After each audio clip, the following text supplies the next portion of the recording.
Hi everyone, we're coming to you today from the Lapidary and Glass Studio at Clubhouse 4. We're going to be learning about some ancient glass techniques that are experiencing a resurgence as a contemporary art form. We'll be speaking to 3 supervisors who are experts, and they're generous with their time because they're going to come in and help you come in and learn how to make some of these beautiful art glass objects yourself. So stay tuned for that. And then we're going to... It's Woodstock, baby. Laguna Woodstock, that is. Woodstock! It's happening right now all around me, and we're going to be showing you highlights in this month's show. Next month's show, it's going to be all Woodstock all the time, but right now we're going back to the Lapidary and Glass Studio in Clubhouse 4. Stay right there. Woodstock!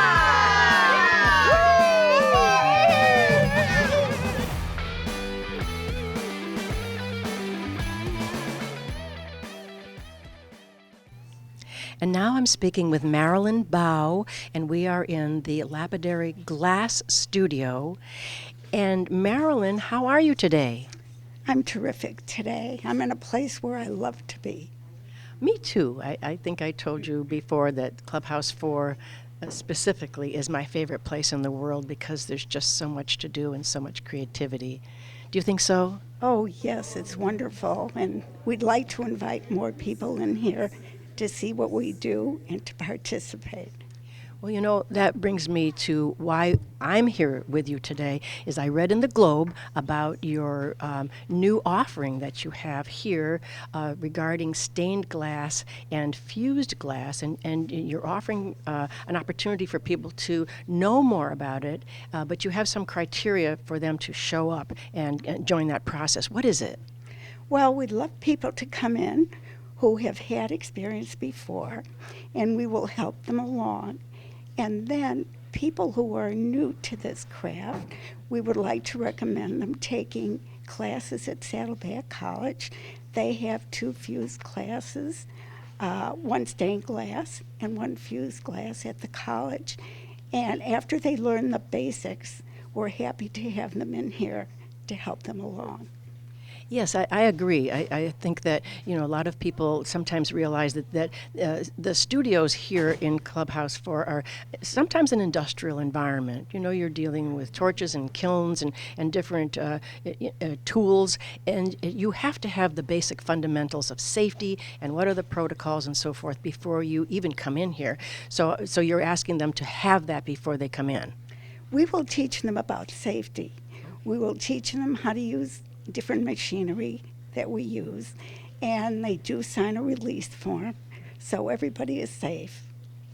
Well, that's good. So when you're talking about fused glass and stained glass, could you tell us a little bit about, and we have some beautiful examples that we're going to show of it too, of what you're talking about?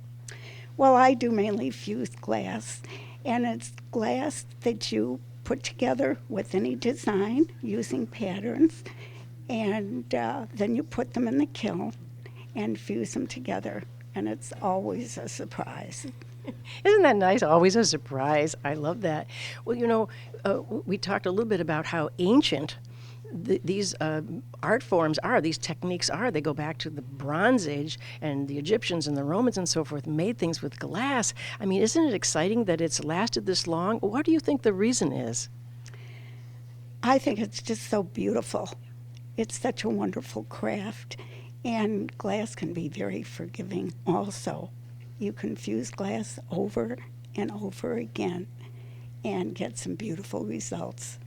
Stained glass is wonderful also, and you put pieces of glass together that you don't necessarily fire in a kiln.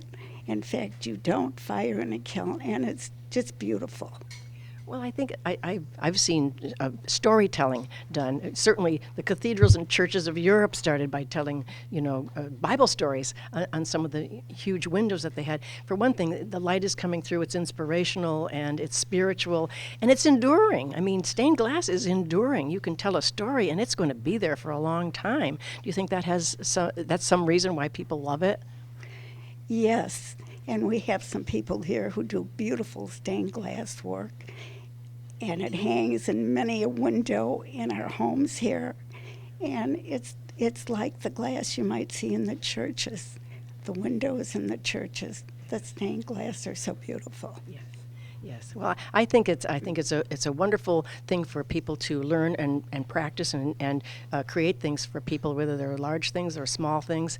It's something that challenges you, I'm pretty sure, because even though you say it's forgiving, I'm sure there's a real technique that's used. Would you say so? There's certain processes that you have to go through before you even start glass. First of all, you have to learn how to handle the glass, how to cut the glass, how to put it together. And it's a process that they will teach you at Saddleback College, but we can always help you along with the beginning process. So it's kind of a puzzle, isn't it? It sure can be. It sure can be. Well, I think that's great. I think that I also know that in our country's history, the craftsman and green period saw some interesting designs by Frank Lloyd Wright and others, and so it is enduring, and it takes on the different characteristics of the context of the time we're living in, and it's a wonderful form. Well, I'm going to thank you very much for setting us up for this now. I'm going to talk to a couple of other folks that work here and are also supervisors, and we're going to learn a little bit more about what they'll be working with and what they'll be creating when they come in here. So thank you so much for talking to us today, Marilyn. It's our pleasure. Of course. It's my pleasure. And it's always nice to see you. Thank you so much for your time today. Thank you.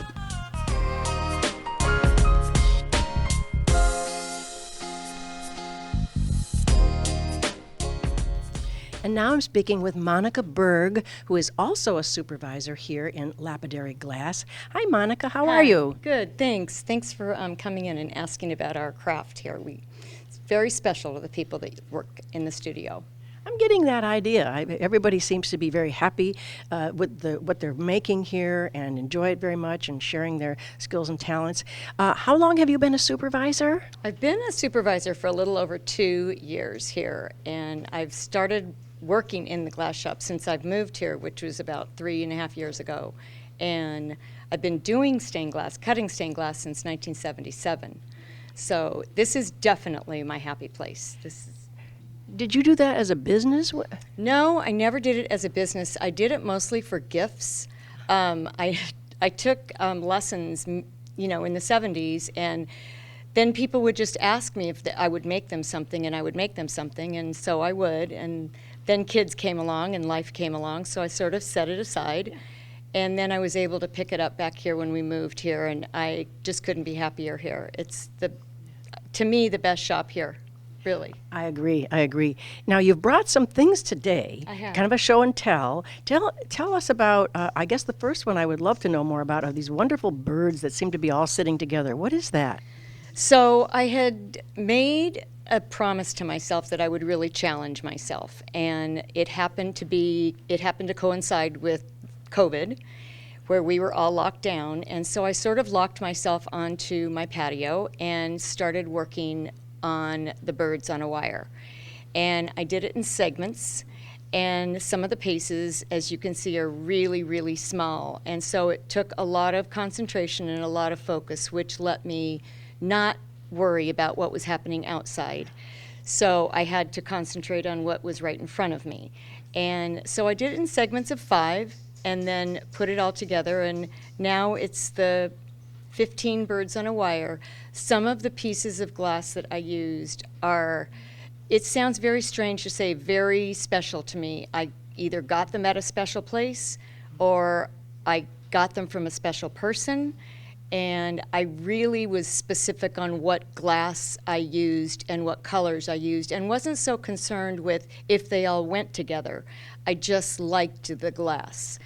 Let me ask you something. You also brought something that helps us to understand how this all comes together. Could you talk a little bit about what you brought as it's like a map of a puzzle? Could you talk about that? It is a lot like a puzzle.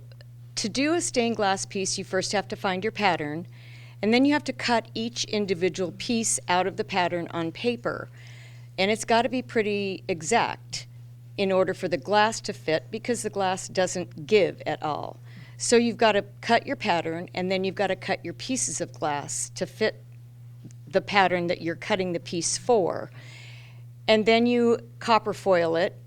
you solder it together, and then once you solder it together, there's a process of finishing it off, washing it, and we use what's called a patina if you want to, which makes the solder a little bit darker. And then you pick it up, and finally you have this moment where you think, oh, it turned out just like I wanted it. Oh, that's the best. It is. And so now we're offering an opportunity for people here in the village to come in and to learn about this. And would you say that this would be a good use of their time to come in and learn? Oh, 100%. It would be, it gives you so much of everything. There's a great camaraderie in this studio. It's a creative outlet. It's quiet. It's away from the, I don't know, busyness of everything that's outside. It's a wonderful place to come and have a little bit of, conversation with friends while you're doing something really creative. And it doesn't get better than that. Right. Really. The creative aspect is the most important thing. Yeah. I agree with you. Well, we thank you so much for taking time out of your process today. I know you're making something wonderful and telling us a little bit and inviting us in to come in and learn with all of the other artists. So thank you so much, and Thank we you for appreciate your asking, time. and thank you for coming. Really, this is wonderful. Thank you. And we'll be right back.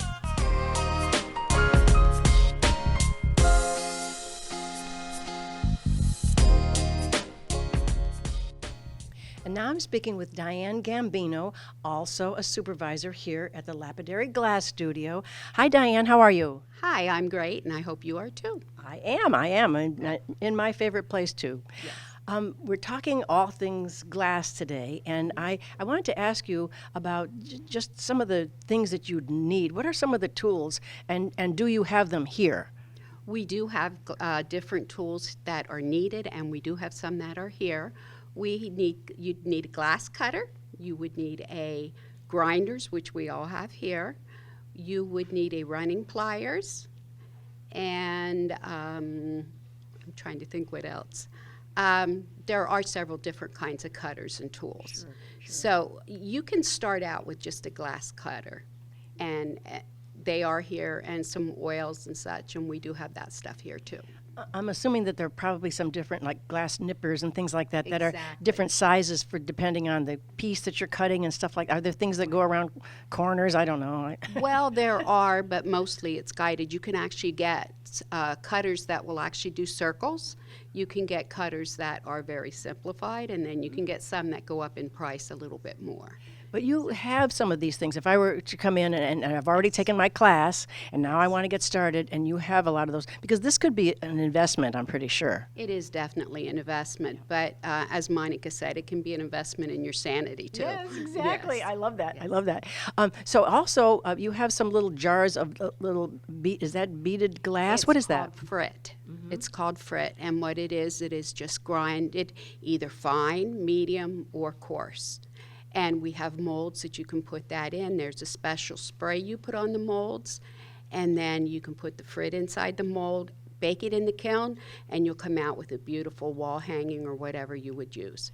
That's so interesting. Now, kilns, I think that's probably a word that scares some folks because it's at high temperatures and so forth. And so do the supervisors help you with that? Oh, most definitely, because your temperatures can go up to like 1,500, and it's just something that you need to have a little bit of help seeing. And we try to make sure that we double check, because it doesn't take long for a piece of glass to burn. And when we say burn, it usually what it does is it will bubble, and a bubble will pop. And if you're making a tray, that really messes up your tray. Oh, well, but I think you said glass is forgiving, so then you can do it again? That is right. You can do it again. You can take a hammer to it, which really gets rid of a lot of stress, break up all those pieces and put it back in and make something different. Or there's a piece on our table that is a purple and white that was supposed to be a tray, and it blew a big hole in the middle, and I didn't want to throw it away, and I didn't want to use a hammer and break it up. So I just went to a craft store and bought stuff to make a little bird nest out of it, and butterflies. For heaven's sakes, I looked at that table and I thought, well, these are interesting. And now you're telling me that there are so many stories behind all of these pieces. How fascinating that is. Yes, yes. Well, thank you so much for sharing this information with us today. I think we're getting a much better picture, if I can use a metaphor, picture of the stained glass classes that people are going to be coming to, because now I think folks are going to be more informed about the process. They're going to be kind of emboldened to come in and try something new and make some beautiful things at the same time. So thanks for coming in today. Thank you, and you have a wonderful day. Thank you. All right. And we will be right back.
Thanks for joining us today as we learned that we could all go over to Clubhouse 4 and make some beautiful glass art in the lapidary and glass studio. Many, many thanks to our fantastic supervisors, Marilyn Bow, Monica Berg, and Diane Gambino.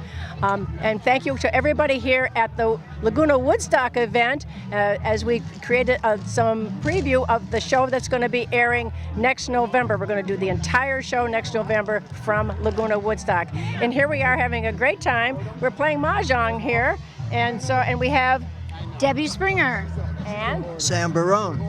and we're having a great time in between bands. So thanks very much, and we'll see you next time on Discovering Laguna Woods. Take care.